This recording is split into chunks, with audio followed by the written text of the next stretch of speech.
Vamos então fechando os nossos olhos e trazendo à nossa frente sempre Jesus, nosso Mestre Maior.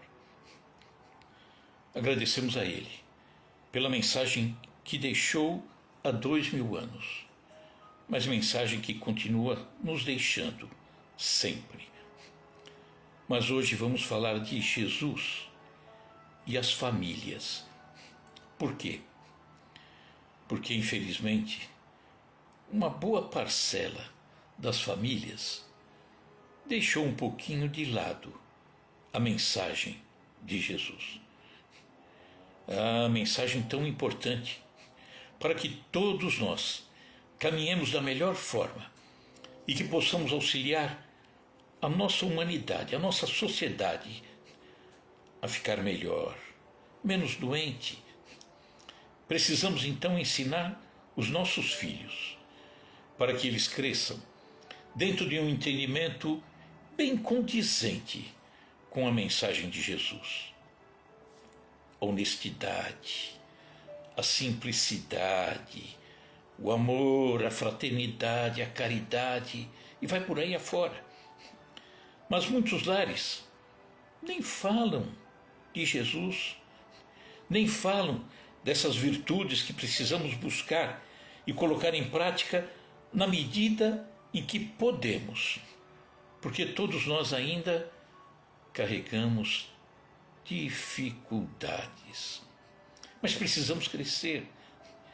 E se não pensarmos em Jesus, se não analisarmos a sua mensagem, se não procurarmos entender, se não divulgarmos essa mensagem, muitas vezes até dentro do próprio lar ela não é divulgada, de repente nós temos um lar desequilibrado, filhos perdidos. Mas com Jesus tudo seria diferente. Pensemos nisso. Que assim seja, graças a Deus. E que essa nossa prece também chegue à irmã Maria Dulce, que está com um problema e vai fazer uma cirurgia. Então, que Jesus esteja ao lado dela também. Que assim seja, graças a Deus. Boa noite, amigos, todos. Sidoca, Sandra, tudo bem, Sandra? Doutor Faria, um abração. Vamos começar. Temos que trabalhar. Hoje nós vamos falar de Alceia, chegou agora, Paulo. Vamos falar de Jesus e as famílias, tá? Nós estamos numa fase extremamente importante, a humanidade. Nós estamos saindo de uma condição de expiação e provas, ou seja, um planeta ainda dominado pela maldade, né? Pela dor, pela tristeza. Nós sabemos que é isso. Basta ligar a televisão, né? Infelizmente é. E estamos entrando numa outra condição que é um mundo de regeneração, onde o bem vai começar a superar o mal. As coisas ficarão melhores, ainda haverá dor, dificuldades, tudo bem. Mas vai haver essa mudança. Já está ocorrendo. É uma coisa que vai demorar um bom tempinho, né? Pode colocar aí décadas, até séculos. Não se sabe exatamente ao certo. Então, o mundo de regeneração será alcançado em razão da, como existe um instrumento da reencarnação, né? A vinda, a ida, a vinda, a ida. Vai chegar um momento que esses irmãos que ainda não se arrumaram, não aprenderam, não estão vivendo da melhor forma que poderiam viver, promovendo a maldade, o crime, de repente desencarna e na hora de querer se matricular de novo aqui na Terra,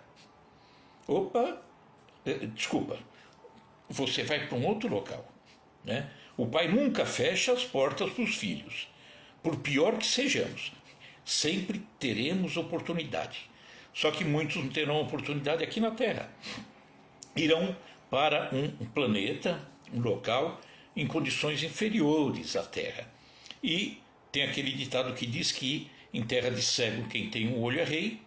Eles vão lá e vão ensinar a muita gente, sim, e vão aprender também. Só que essa construção tem que ser feita pela sociedade, pelas pessoas de um modo geral. Mas nós percebemos uma sociedade muito doente, extremamente doente. Por quê? Porque as famílias estão doentes. Família doente repercute na sociedade. A nossa sociedade sofre porque a família sofre. Então, temos que pensar na importância de resgatarmos a família.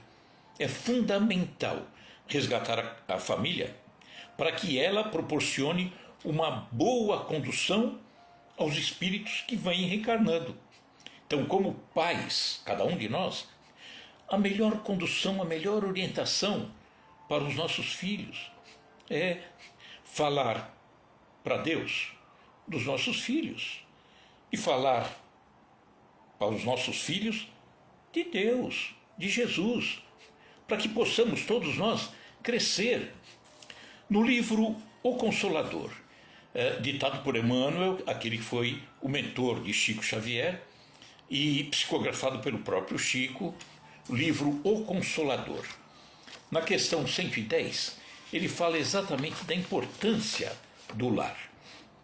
Ele diz assim, eu acho que eu já li isso aqui em outras vezes, mas vale a pena. Qual a melhor escola de preparação das almas reencarnadas na Terra? E a resposta foi essa. A melhor escola ainda é o lar, onde a criatura deve receber as bases do sentimento e do caráter. Os estabelecimentos de ensino, propriamente do mundo, podem instruir, mas só o Instituto da Família pode educar.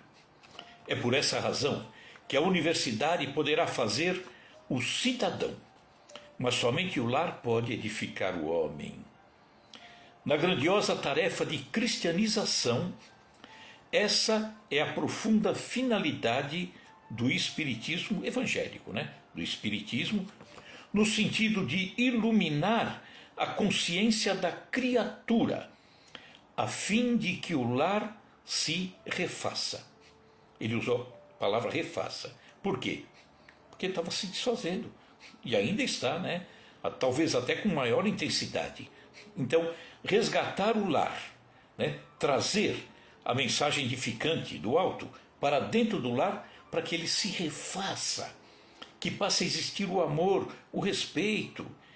E ele continua, e novo ciclo de progresso espiritual se traduza entre os homens, em lares cristãos, para a nova era da humanidade. Ele falou isso e, falando do lar, obviamente, vem a nós pais, de imediato, a questão dos nossos filhos. Nossos filhos que precisam ser orientados, que precisam conhecer essa mensagem para o crescimento da alma, para a evolução.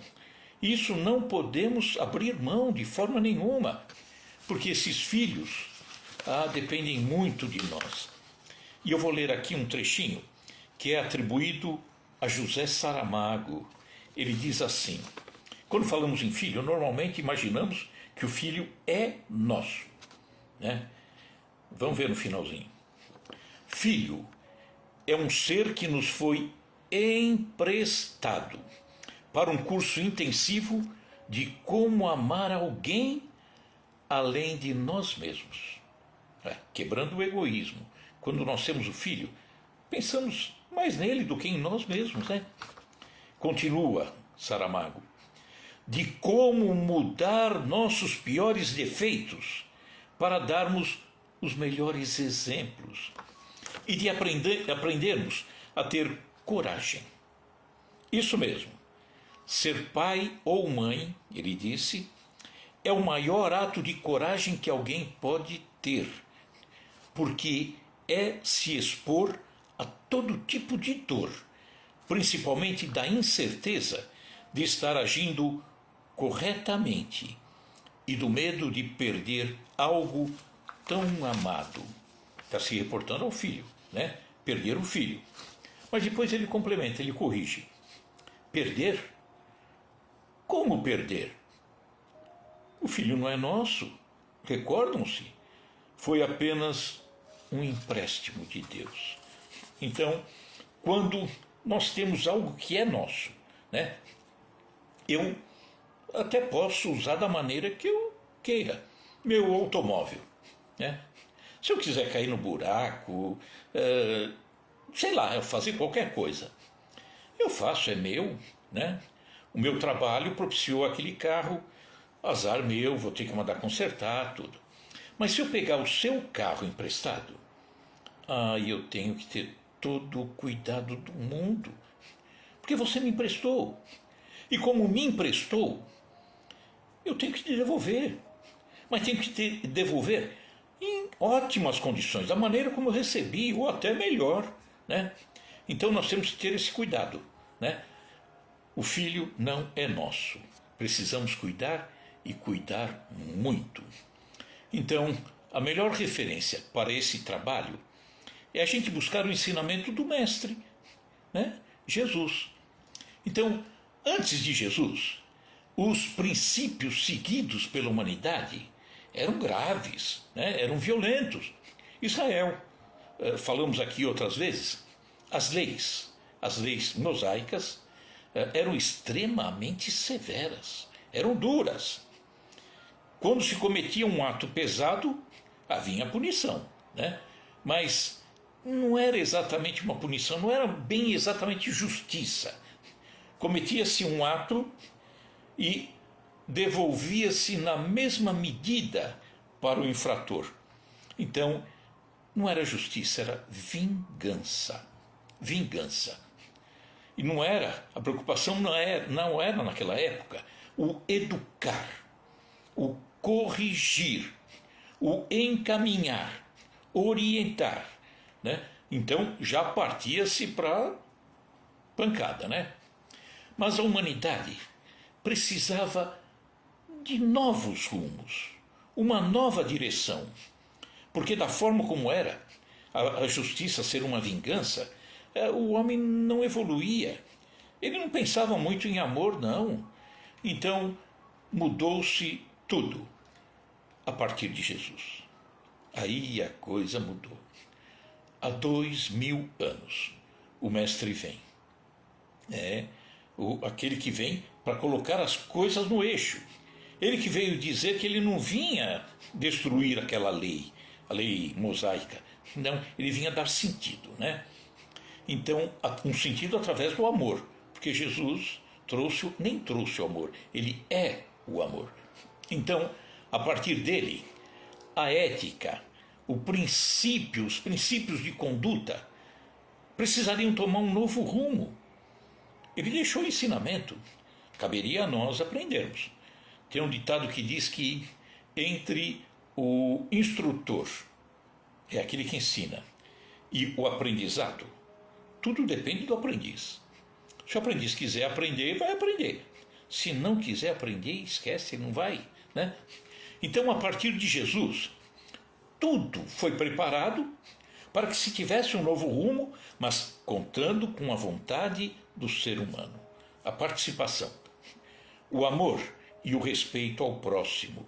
Quando Jesus diz, né, amar a Deus sobre todas as coisas e o próximo, como a ti mesmo. Isso como fundamental para a vida. O amor, essencial para a felicidade humana. Não existe felicidade se não tiver o amor. Não, de forma nenhuma, é ilusão, né?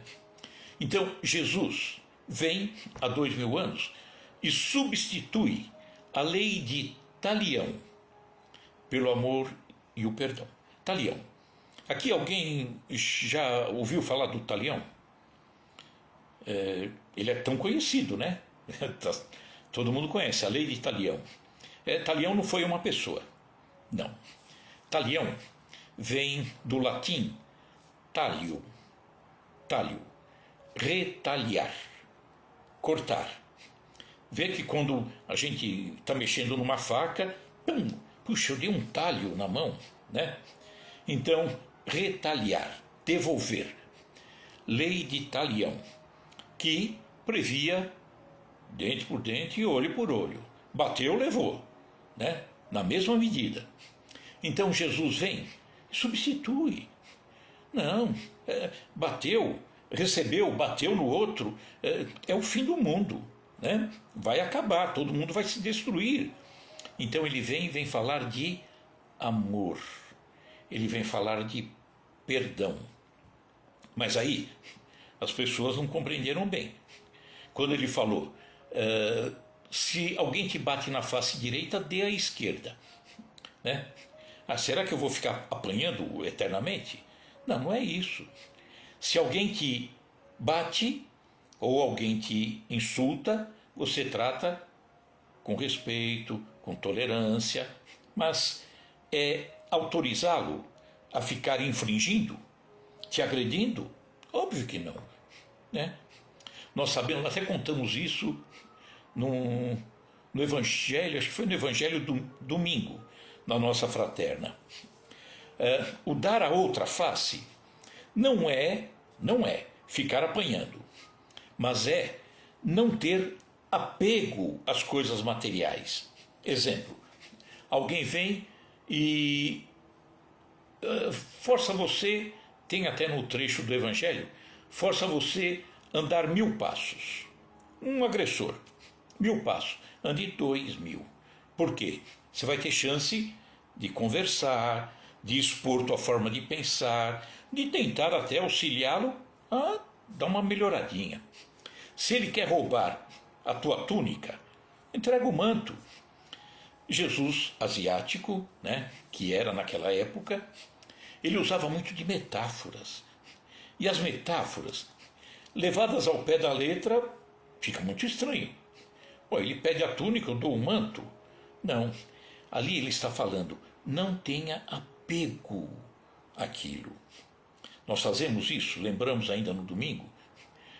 Nosso filho está na rua, vai e volta levando seu celular, tal. A gente diz o quê? Filho, se aparecer alguém para roubar teu celular, não reaja, entregue. Perfeito? Acho que todo mundo orienta nesse sentido. Mas não significa que o malandro levou o teu celular, você fica quieto. Não. Procura logo o primeiro policial que você encontrar, aponta para que ele vá lá prender, né?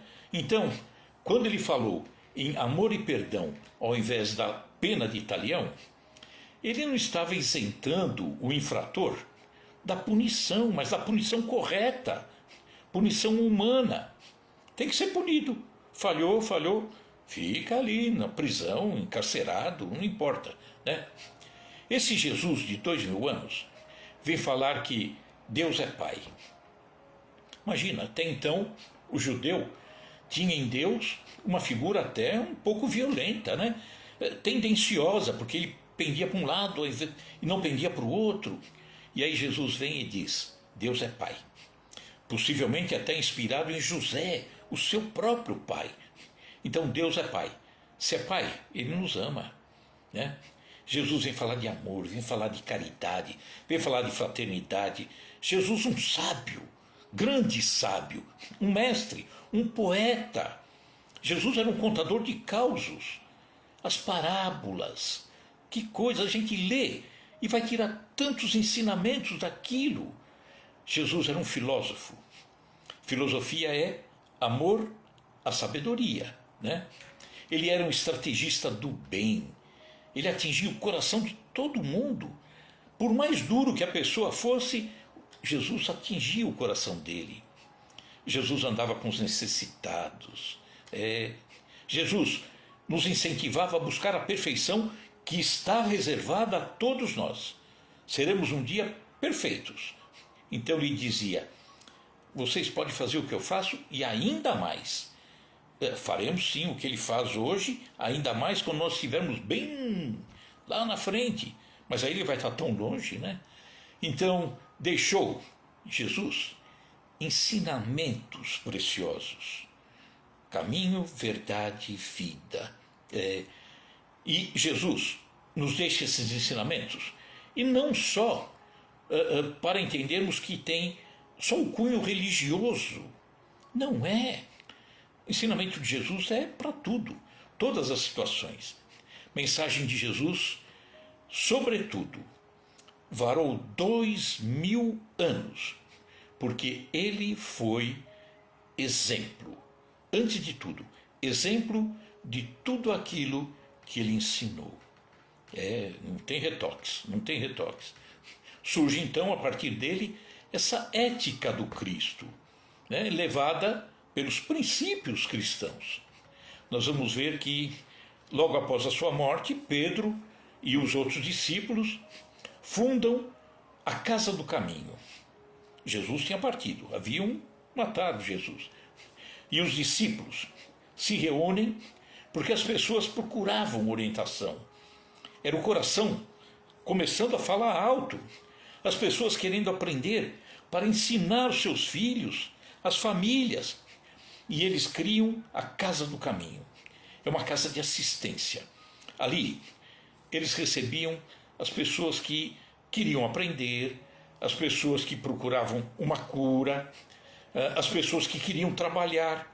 Eu quero ajudar, quero participar. Isso é maravilhoso, né? É uma cura. O trabalho no bem já é uma cura.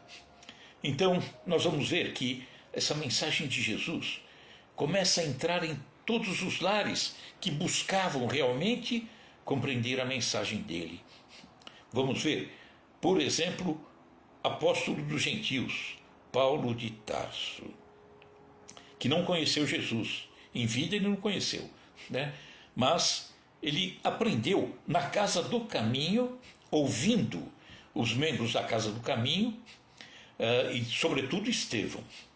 Então Paulo de Tarso aprendeu tanto, e de repente ele leva a mensagem de Jesus para outros povos que sequer conheciam a Deus, entendiam Deus, e muito menos Jesus, né?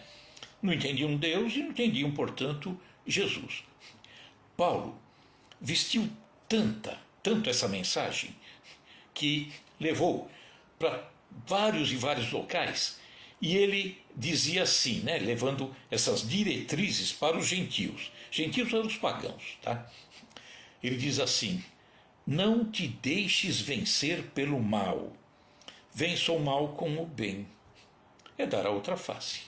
A face do mal é um bem que você possa fazer àquela pessoa. Outra coisa que ele falava: tudo me é lícito, mas nem tudo me convém. Quer dizer, eu posso fazer qualquer coisa, só que eu preciso fazer coisa que convenha, né? Não posso me maltratar e não posso maltratar a ninguém, né? Outro exemplo, ele diz assim, que ele dá do Cristo realmente vivendo com ele: estou crucificado com o Cristo. Ou seja, estou amarrado naquela mensagem. Quero levar essa mensagem. Para mim, é uma bandeira de vida, para Paulo de Tarso, né?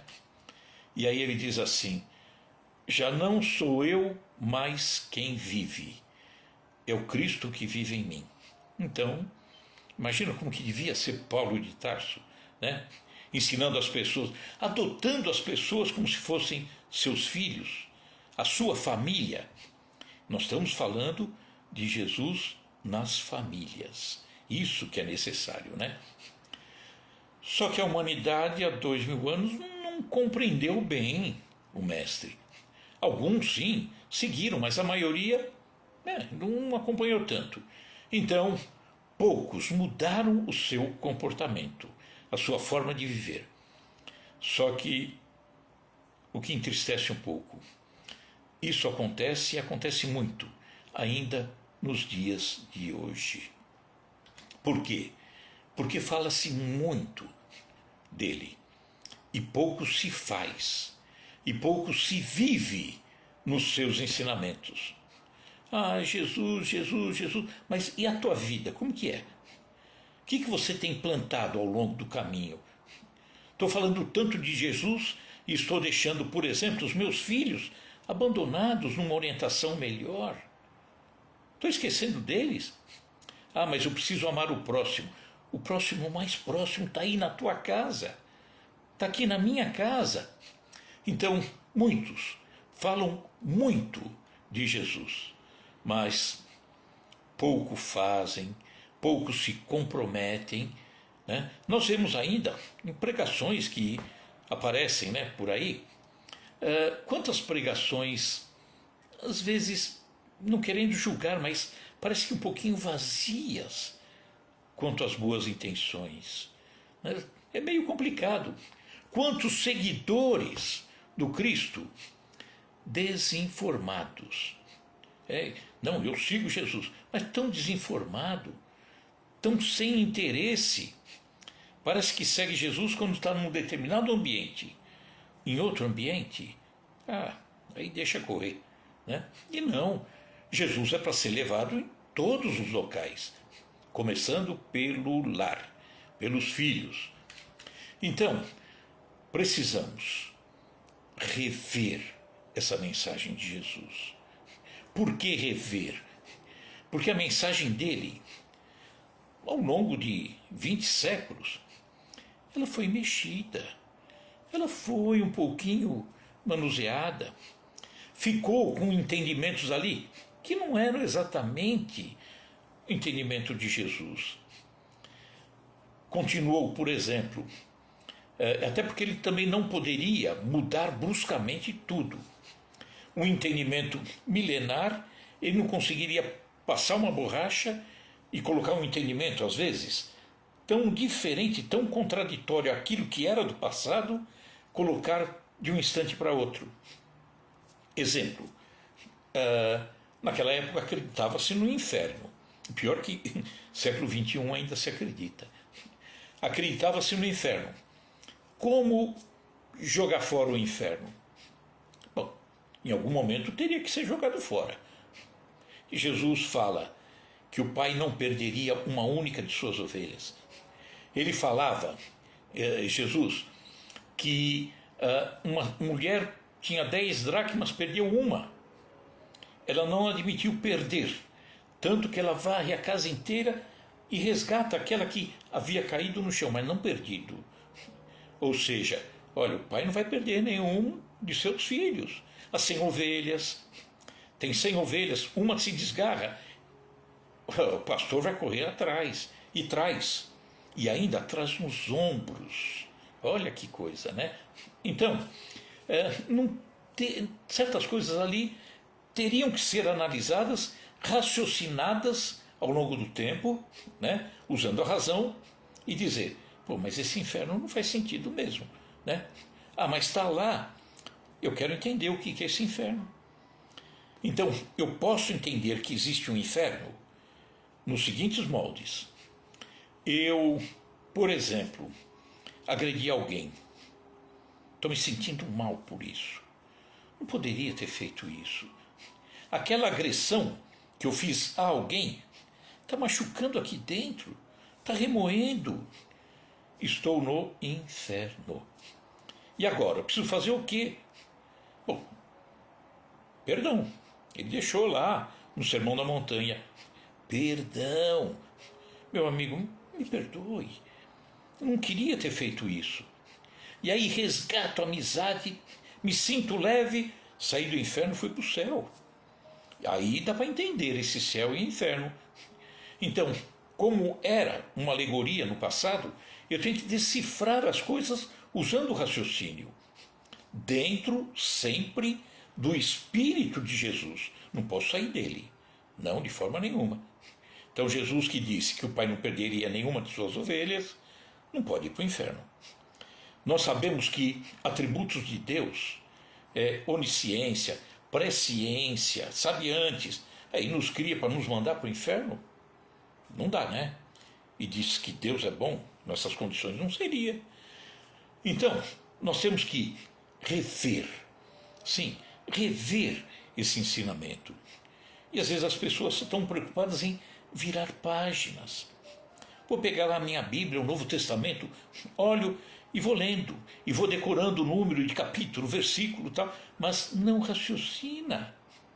Então é preciso rever, é preciso estudar a mensagem de Jesus, é preciso discutir a caminhada dele.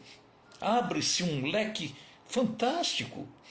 Quando ele disse que era caminho, há 2000 anos, quando eu vou raciocinando, buscando, pensando, esse caminho vai se alargando. Mas poucas pessoas têm essa vontade, né? E precisamos fazer isso tudo. Estudar, rever, raciocinar, discutir, juntamente com os nossos filhos, com a esposa, com o marido, com o irmão, com o vizinho, não importa, mas precisa ser raciocinado. Falamos no início que se a sociedade está doente, é porque as famílias estão doentes. E eu considero como família minha, a minha família, família dos meus amigos, quem eu não conheço, é tudo uma família só, a sociedade é uma família só, né? Então precisamos participar, né, os nossos filhos, desse entendimento e compreender realmente que a mensagem de Jesus, realmente na veia daquilo que Jesus quis deixar de fato, e aí procurar imitá-lo nos dias de hoje. Mas imitá-lo, óbvio, dentro das condições que nós temos, né? Tão pequena ainda, mas dá para imitar muita coisa, né? Então, em todas as atividades humanas, qualquer local, não importa o que eu seja, se eu sou um juiz, bom, eu não posso esquecer que Jesus nos trouxe as noções maravilhosas de justiça, de amor, de respeito. Como que eu vou julgar uma causa de forma tendenciosa? É triste, mas a gente ouve aí, né, relatos de, infelizmente, né, vendendo decisões. Meu Deus, é horrível, né? Então, em todas as áreas, sou um professor, tenho que ensinar. Não ser aquele professor que chega, larga a sala lá, vai embora e depois só pega o salário. Não, está contraditório isso com aquilo que Jesus ensinou, né? Então, pelos bons exemplos, nossos bons exemplos, os nossos filhos aprenderão a levar esse Jesus. Quando falo esse Jesus, eu digo o ensinamento de Jesus, a filosofia de Jesus, né? Levar esse Jesus, esse ensinamento, essa conduta, esse exemplo à escola. Ele vai estar com Jesus na escolinha dele, nos amigos, nas diversões, nos passeios. Ele começará a ter uma conduta realmente diferenciada. É assim se arruma a humanidade, né? Então, Jesus passará a ser o melhor companheiro, o melhor amigo dos seus filhos, dos seus amigos, né? Nós vamos ver aqui um belo exemplo. Eu estou tirando esse exemplo do Evangelho segundo o Espiritismo. Eu vou fazer a leitura dele. Está no capítulo 12, Evangelho segundo o Espiritismo. Não saiba a vossa mão esquerda o que deu a sua direita. Mas ele fala dos infortúnios ocultos. Nós vamos ver uma conduta de mãe ensinando a sua filha. Uma maneira tão bonita. Eu vou fazer a leitura, tá? Isso aí foi escrito por volta de 1864, tá? 160 e poucos anos. E diz assim: nas grandes calamidades, a caridade se emociona e observam-se impulsos generosos no sentido de reparar os desastres. Mas, a par desses desastres gerais, uma inundação, né? Rio Grande do Sul, como foi há pouco tempo atrás, a caridade se movimenta, né? Mas, a par desses grandes desastres, há milhares de desastres particulares que passam despercebidos, os dos que jazem sobre um leito pequeno e miserável sem se queixarem. É aquele infortúnio silencioso de poucas pessoas.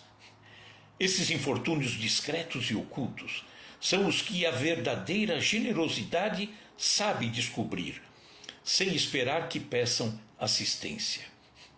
E aí ele narra um fato. Quem é esta mulher de ar distinto, mas traje tão simples, embora bem cuidado, e que traz em sua companhia uma mocinha tão modestamente vestida? Entra numa casa de triste aparência, onde, sem dúvida, ela é conhecida, pois que à entrada a saúdam respeitosamente. A casa bem pobre. Onde vai ela? Sobe até o telhado, onde jaz uma mãe de família cercada de crianças. A sua chegada refugie a alegria naqueles rostos emagrecidos. É que ela vai acalmar ali todas as dores. Traz o que eles necessitam, condimentado de meigas e consoladoras palavras, que fazem que os seus protegidos, que não são profissionais da mendicância, aceitem o benefício sem corar o rosto. O pai deles, está no hospital. E enquanto lá permanece, a mãe não consegue com seu trabalho prover as necessidades da família. Graças a essa boa senhora, aquelas pobres crianças não mais sentirão frio nem fome, irão à escola agasalhadas, e para as menorzinhas, o leite da mãe não secará naquele seio. Se entre elas alguma adoece, não lhe repugnarão a ela, a senhora, a boa dama, os cuidados materiais de que a criança necessita. Dali, ela vai ao hospital levar ao pai algum reconforto e tranquilizá-lo sobre a sorte da família. Então essa senhora cuida da mãe com os filhos e vai orientar o pai, vai acalmar o coração do pai. No canto da rua, uma carruagem à espera. Verdadeiro armazém de tudo o que destina aos seus protegidos, que todos lhe recebem sucessivamente a visita. Não lhes pergunta qual a crença que professam, nem quais as suas opiniões, pois considera como seus irmãos e filhos de Deus todos os homens, toda a sociedade. Terminado esse seu giro, diz de si para consigo: comecei bem o meu dia. Qual é o nome dessa senhora? Onde mora?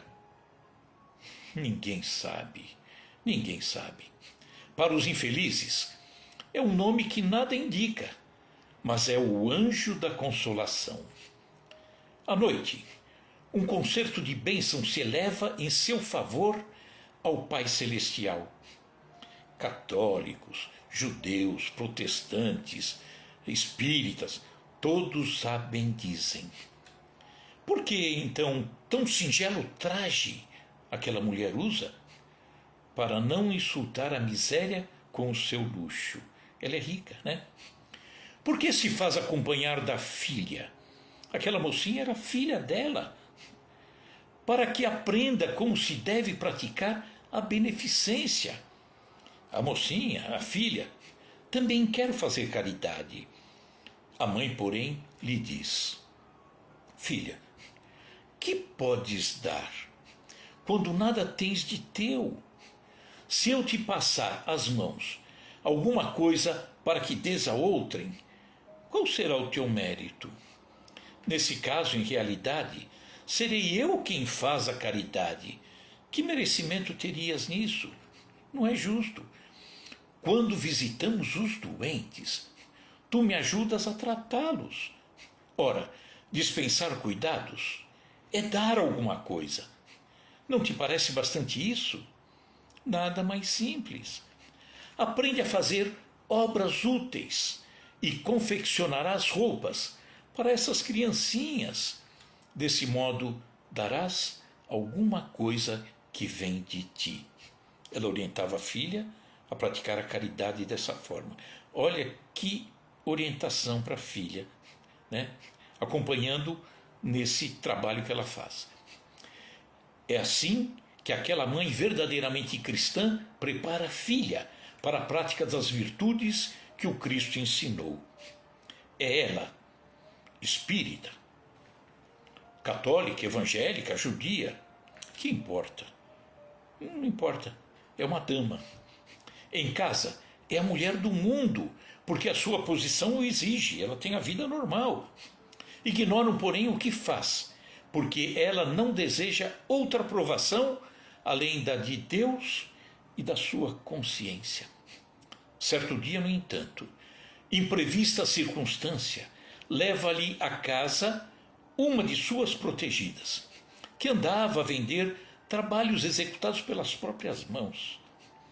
Esta última, protegida, essa que ela ajudava, ao ver a senhora naquele local, reconheceu nela a sua benfeitora. E ela diz: silêncio, não o digas a ninguém. Ela falava dessa forma porque assim falava Jesus. Bonito, né? Então precisamos reencontrar esse Jesus na atualidade, nos dias de hoje, né? O caminho, verdade e vida para hoje. Joana de Ângeles, a querida que foi querida mentora do nosso Divaldo Pereira Franco, que desencarnou agora há alguns dias.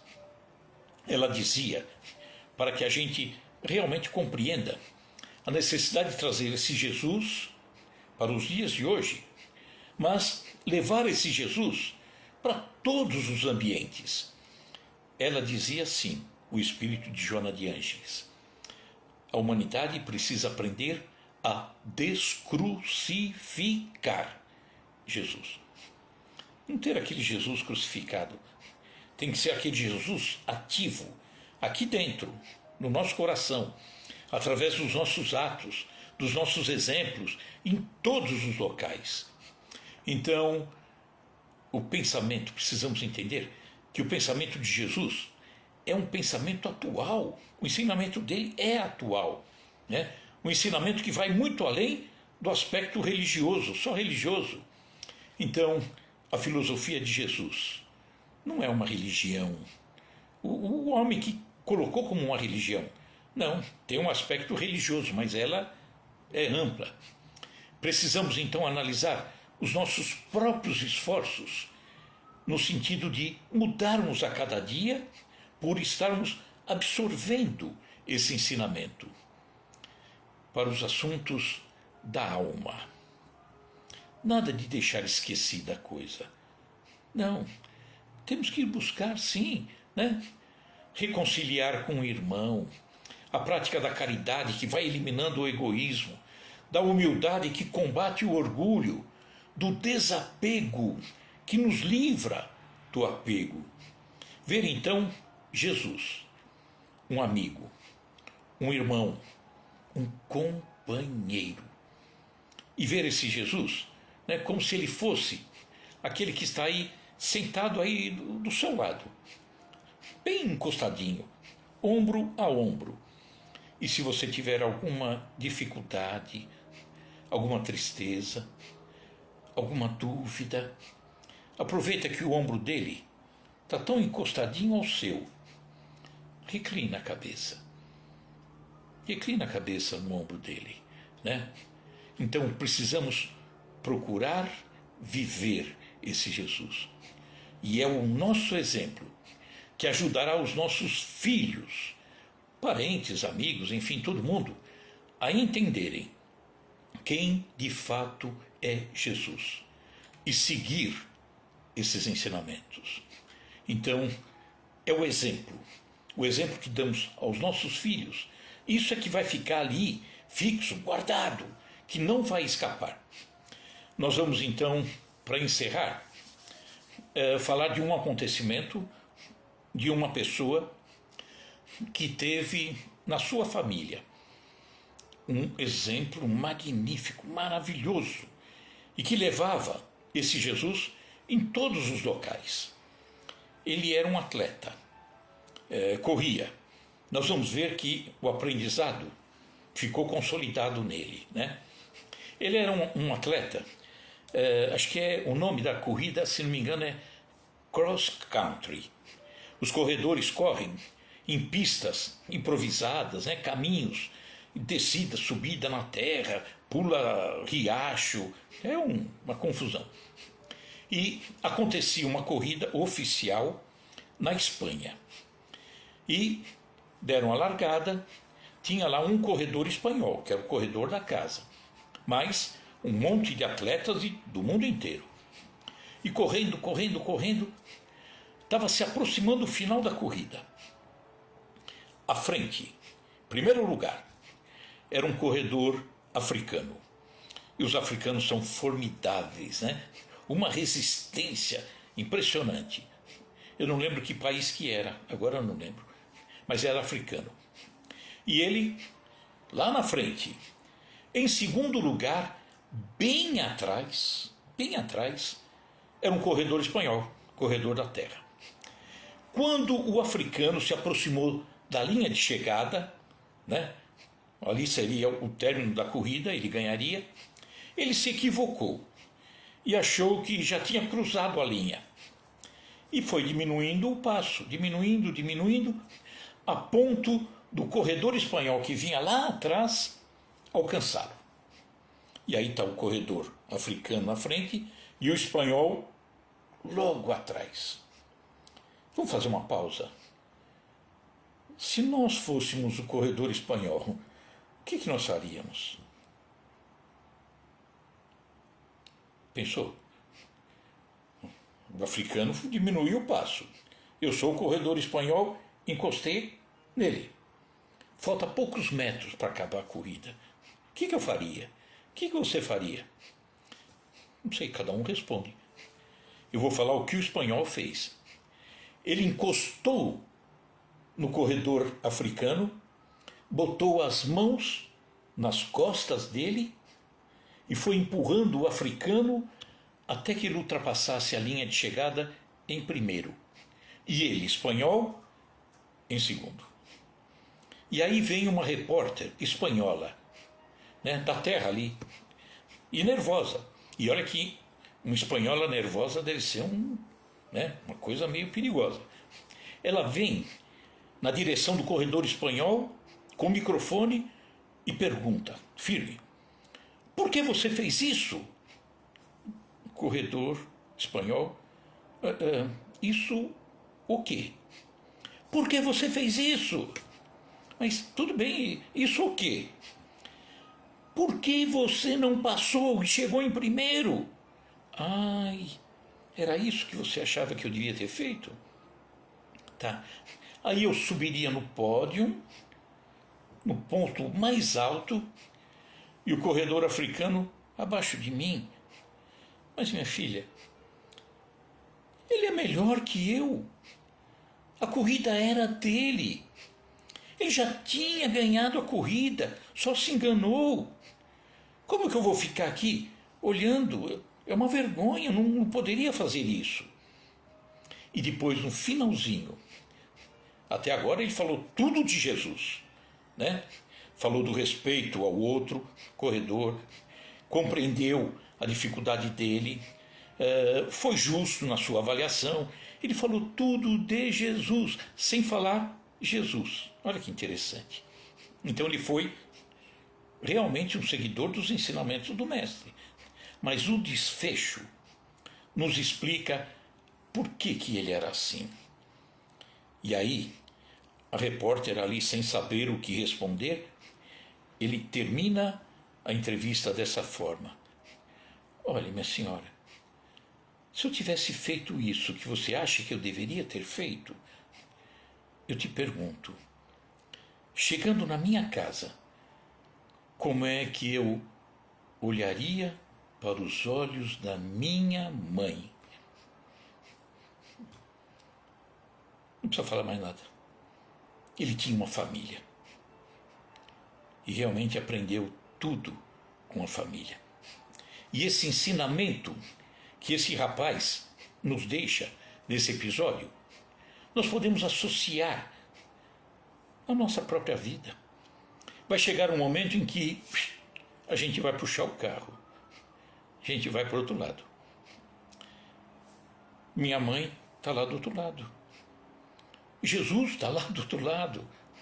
E aí eu perguntaria, aí me dê uma oportunidade de viver aqui, nessa encarnação, para aprender, servir, amar, me tornar um pouquinho melhor, porque falta tanta coisa aqui ainda. E aí, indo para o outro lado, dependendo do que eu fizesse aqui, eu ia chegar lá e perguntaria, e agora? Como é que eu vou olhar para os olhos da minha mãe? Vamos pensar nisso? Dá para pensar, né? Vamos então encerrando com a prece. Mas pensando muito, hein? Jesus e as famílias. O futuro da nossa sociedade, da humanidade, depende de cada lar. Se não ensinarmos o melhor, a humanidade vai ladeira abaixo. Vamos então fechando os nossos olhos e agradecendo a Jesus, nosso Mestre Maior, pela oportunidade de estarmos aqui juntos, falando dele, falando dos ensinamentos dele, mas nos comprometendo cada vez mais a aprendermos mais e divulgarmos mais. Divulgarmos na nossa casa, os filhos, os amigos, os companheiros de trabalho, enfim, no geral, para fazer com que essa mensagem dele chegue em todos os cantos da terra. É a mensagem de amor, a mensagem de perdão, a mensagem da não violência, a mensagem da honestidade, por aí afora. Então, agradecemos a ele pela oportunidade de estarmos aprendendo. Que assim seja, graças a Deus.